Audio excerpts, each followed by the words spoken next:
At para naman sa huling balita, sa lungsod naman ng Cotabato, isang drug den ang nabuwag ng PNP at Philippine Drug Enforcement Agency kung saan naaresto ang 4 na drug personality.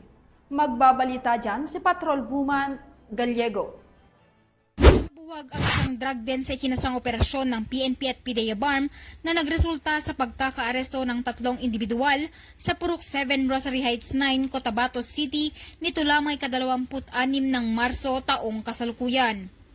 Kinilala ni Regional Director Gil Cesario P. Castro ng PDEA-BARM ang mga naarestong suspect na sina alias Boyet, 30 anyos, drug maintainer, Toto, 43 anyos, Tahir, 40 anyos at Musa, 40 anyos.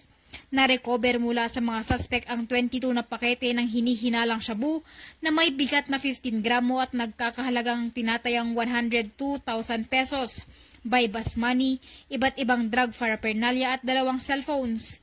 Nahaharap ang mga naarestong suspect sa kasong paglabag sa Republic Act No. 9165 o mas kilalang Comprehensive Dangerous Drugs Act of 2002 at kasalukuyang nasa kustodiya ng PIDEA Jail Facility para sa dokumentasyon at tamang disposisyon.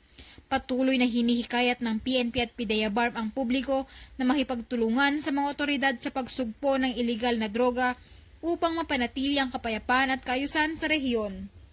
Mula dito sa rehiyon ng Bangsamoro, ako ang inyong PNN correspondent, Patrolwoman Rodessa Gallego, alagad ng batas, tagataguyod ng Balitang Pulis.